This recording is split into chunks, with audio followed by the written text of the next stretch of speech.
Hi friends, welcome back to our channel. నమస్కారం అండి అందరికీ. నేను మీ అరుణ బగి. ఇవాళ చేపల పులుసు అండి.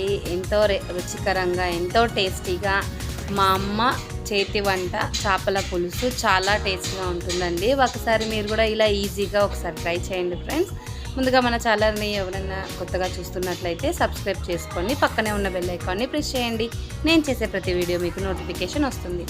ముందుగా ఒక బౌల్ స్టవ్ పైన ఉంచి అందులోకి ఆయిల్ వేసుకొని, ఆయిల్ హీట్ అయ్యాక అలాగే కరివేపాకు ఒక రెమ్మ వేసుకొని అందులోకి అల్లం పేస్ట్ కూడా 2 టేబుల్ స్పూన్స్ వేసేసుకోవాలండి. నెక్స్ట్ వచ్చేసి మిక్సీ జార్లో ఉన్న టమాటా, ఉల్లిగడ్డ, పచ్చిమిరపకాయ, అలాగే ధనియా, లవంగ, చెక్క మిక్సీ చేసేసుకొని ఒక దగ్గర పెట్టేసుకోవాలండి. అలాగే ఉప్పు, కారం, పసుపు కూడా వేసుకొని గ్రైండ్ చేసేసుకోవాలి.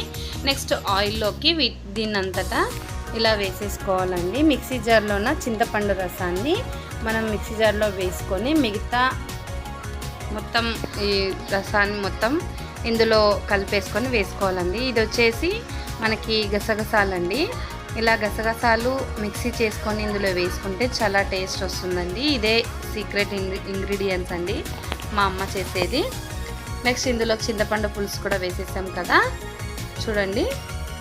ఇప్పుడు దీన్ని కొంచెం బాగా మిక్స్ చేసేసుకోవాలి. ఎన్ని వాటర్ కావాలో అన్ని వేసుకొని కొద్దిగా మనకి స్మెల్ అనేది పచ్చివాసన అనేది రాకున్నట్టుగా కొద్దిగా సేపు మగ్గించుకోవాలి.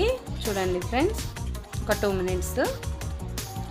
నెక్స్ట్ వచ్చేసి ఇందులోకి ఒక 2 పచ్చిమిర్చి ఇలా తుంచి వేసేసుకోవాలి. చూడండి ఫ్రెండ్స్, ఇప్పుడు మనకి కర్రీ అనేది బాగా ఉడికేసింది. ఇందులోకి మనం గసగసాలు ఉంది కదా, అది కూడా కొద్దిగా వేసుకొని కొద్దిసేపు అలాగే ఉడికించుకోవాలి. మీరు ఎలా చేస్తారో కామెంట్లో చెప్పండి ఫ్రెండ్స్. ఈ కర్రీ ఎలా ఉందో మీరు కూడా ఒకసారి ట్రై చేసి ఎలా వచ్చిందో కామెంట్లో చెప్పండి.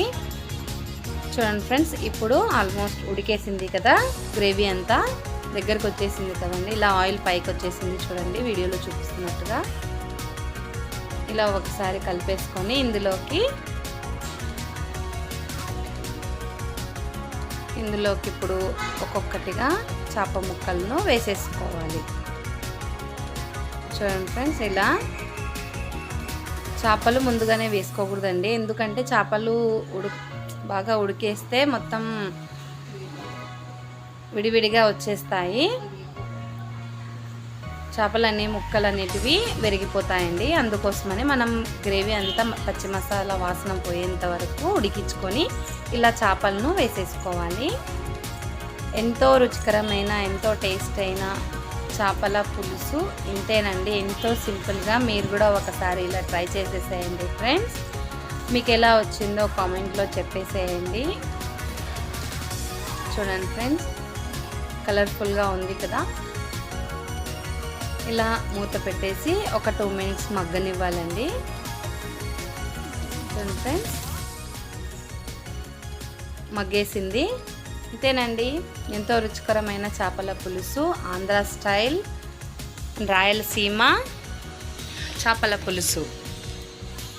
చూడండి ఫ్రెండ్స్, ఇప్పుడు మా డాడీ భోంచేస్తారు. చూడండి ఎలా ఉందో. లాస్ట్కి వచ్చేసి ఇలా గరం మసాలా వేసుకోవాలి. కొత్తిమీర, గరం మసాలా వేసుకుంటే అయిపోయినట్లే. చూడండి ఫ్రెండ్స్, మా డాడీ వచ్చేసి భోంచేస్తున్నారండి చేపల పులుసుతోటి. ఎలా ఉందో ఇప్పుడు కాంప్లిమెంట్ ఇస్తారు చూడండి. ఇంతేనండి, ఎంతో రుచికరమైన చేపల పులుసు, అలాగే ఎంతో సింపుల్గా ఇలా చేసుకోవచ్చు. మీరు కూడా ఇలా ట్రై చేసి ఎలా వచ్చిందో కామెంట్ చేయండి. నేనండి, థ్యాంక్ యూ ఫర్ వాచింగ్. అలాగే కొత్తగా ఎవరైనా చూస్తున్నట్లయితే సబ్స్క్రైబ్ చేసుకోవడం మర్చిపోకండి. థ్యాంక్ యూ అండి, థ్యాంక్ యూ, బాయ్ బాయ్.